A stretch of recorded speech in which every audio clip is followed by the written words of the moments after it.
Hi friends, welcome to SVSC. చాలా కాలం క్రితం ఒక గ్రామంలో ఒక వ్యక్తి ఉండేవాడు. అతను బాగా బద్ధకస్తుడు మరియు పేదరికంతో అలమటిస్తూ ఉండేవాడు. అయితే ఒకరోజు అతనికి బాగా ఆకలేసింది. ఆకలేస్తే అయితే ఇతడు బద్ధకస్తుడు కాబట్టి ఏ పని చేయడు.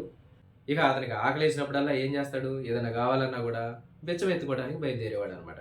అయితే అలాగే ఎప్పట్లాగే ఒక భిక్షా పాత్ర పట్టుకొని ఊళ్ళోకి అలా భిక్షం ఎత్తుకోవడానికి పోతాడు. అయితే ఒకచోట ఒకళ్ళు ఒక పాల కుండని అతనికి భిక్షగా ఇచ్చేస్తారనమాట. ఇవ్వగానే చాలా సంతోషపడతాడు.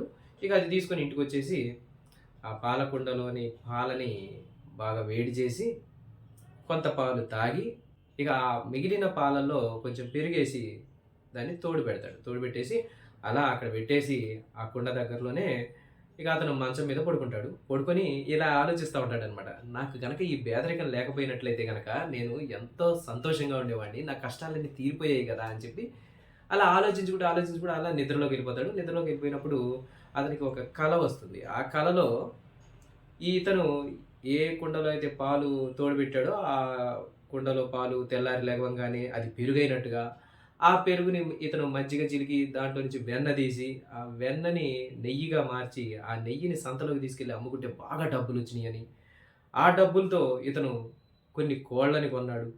ఆ కోళ్ళు కొన్ని వందల సంఖ్యలో గుడ్లు పెట్టడం వల్ల, ఆ గుడ్లు అమ్ముకోవడం వల్ల ఇతను ఒక పౌల్ట్రీ ఫార్మ్‌నే ఇక కొనేసేంత డబ్బులొచ్చినియి. ఇక దాంతో ఒక పౌల్ట్రీ ఫార్మ్ పెట్టుకున్నాడు. ఆ తర్వాత ఆ పౌల్ట్రీ ఫార్మ్‌ని గూడా అమ్మేసి, దాని మీద వచ్చిన డబ్బులతో కొన్ని ఆవుల్ని కొని పాల కేంద్రం పెట్టాడు. ఇక ఊళ్ళో అందరికీ ఇతనే పాల కేంద్రం నుంచి పాలు సప్లై చేస్తున్నట్టుగా, ఇతను బాగా డబ్బులు సంపాదించినట్టుగా, అలా డెవలప్ అయినట్టుగా. ఇక ఆ తర్వాత ఆ ఆవుల్ని గూడా అమ్మేసి, ఇతను బాగా డబ్బులు సంపాదించేసి, పెద్ద బంగళా కట్టుకున్నట్టుగా, ఇక ఇతను వ్యాపారాలన్నీ విస్తరింపజేసుకుంటున్నట్టుగా, అందులో వచ్చిన డబ్బుల్ని, ఆ డబ్బులతో ఇతను మళ్ళీ వజ్రాలు కొన్నట్టుగా, ఇక ఆ వజ్రాలని రాజుగారికి అమ్మితే, రాజుగారు దానికి పెద్ద మొత్తంలో డబ్బులివ్వటం వల్ల, మళ్ళీ ఇంకా అధిక మొత్తంలో ధనం రావటం.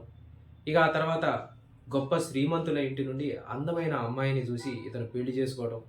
ఇక వీళ్ళకి ఒక మంచి కుమారుడు జన్మించడం. ఆ కుమారుడు ఇతను చెప్పిన నియమ నిబంధనల ప్రకారం క్రమశిక్షణలో పెరగడం.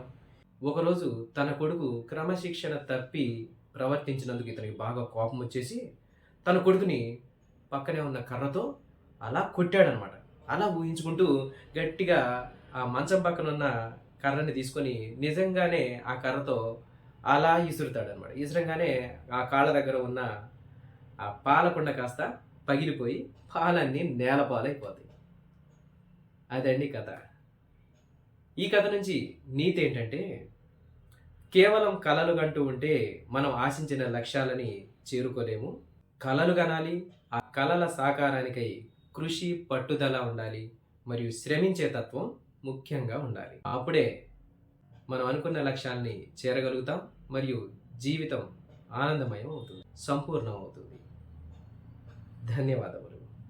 ఈ కథ కనుక మీకు నచ్చినట్టయితే లైక్ చేయండి. మీ మిత్రులకు షేర్ చేసుకోండి. మరియు నేను చేసే ఇలాంటి వీడియోలు ఎప్పటికప్పుడు మీకు నోటిఫికేషన్ రూపంలో అందడం కోసం నా ఈ ఛానల్‌ని సబ్స్క్రైబ్ చేసుకోండి. మరియు పక్కనున్న బెల్ ఐకాన్‌ని క్లిక్ చేయండి. మరియు మీ యొక్క విలువైన అభిప్రాయాల్ని కింద కామెంట్ బాక్స్‌లో తెలియజేయండి. ధన్యవాదములు.